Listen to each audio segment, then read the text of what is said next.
Hi, everyone. Hope you're doing well. Thank you very much for stopping by. As the title kind of mentions, 50 and maybe age discrimination. I just saw an article on PBS in terms of a individual and society and ageism and economic factors. As I pointed out, I'm currently 53 years of age. Since the age of 20, I have really looked at my consumerism and how I was spending my resources. Since gaining my properties and rental in general, I have tried to help individuals. I've lived below my means. Some of my family members may look at me as cheap. I just look at myself as frugal. As I mentioned earlier, in December, my initial debt was, I think, around 350,000. Of that 350,000, consumerism that I really engaged in was $155,000 that I owe in student loan, and mortgages of right now, well, back then, of $144,000. I also had a roommate. I think the individual pointed out in their particular instance, but I took on a roommate early when I first got my first HUD properties. That roommate was paying me $400 a month in the Atlanta metropolitan area. So I took that $400 a month to pay down my debt, and I took moving from liabilities to assets. As you get older, research tend to show, or the study I think mentioned in the article, ageism or age discrimination in the workplace begins maybe around 35 years of age. So as you get older, then there'll be challenges and issues.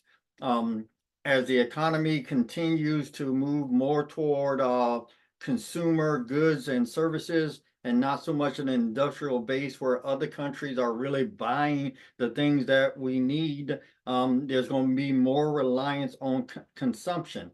And as you get older, you may want to look at the job that you have, how you're saving, to see if you will be able to maintain your level of consumption and also your lifestyle. These are lifestyle choices that I make. So the budget that I have is the budget based on travel, eating out, and dining out in general. So of this, about $350,000 in debt that I initially started with, the bulk of it was, I'm thinking, investments. And the investment came from as a result of me having a roommate for about 5 to 7 years, paying $400 a month. And in the Atlanta area, that $400 a month, I think starting in 2006, I took on a roommate. So as inflation increases, that 400 probably dropped down to 300, maybe 200 to 100, because inflation is a general rise in goods and services. But I stayed the course. I never raised my roommate's rent. Whatever I was getting, even with eating up inflation, I took that and invest. Now, that was just one situation.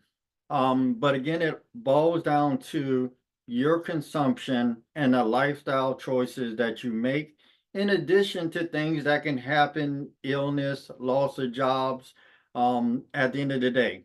We live in a capitalist democratic society where at a job, the most expensive part of a job or a company is labor. So if we're in a capitalist society that's based on free market and profit, the labor itself is always seen as the most expensive aspect. So I encourage definitely the young people, look at your consumption at this particular level and look how you're doing assets over liabilities. At 50, as they talked about age discrimination, also I just continue to look at my consumption and how I use the limited resources that I have as I continue to age within this society and see how the resources are available. All right, so just wanted to just stop in, and again, that particular article on I think it's called Faking the New Normal in general, but it as a political economist, as I mentioned before, in using velocity banking, accelerated banking, I've developed the term velocity accelerated banking, or VAB, and things like discrimination in the wage marketplace, how our capitalist system or democratic system operates, how the government operates, how the business operates. I am putting these things into play to further understand velocity banking and accelerated banking from a practical perspective, every day on the ground, what I'm doing, and then also try to contribute to an academic understanding of it so that public policies could possibly be made and influence how it's used in this society.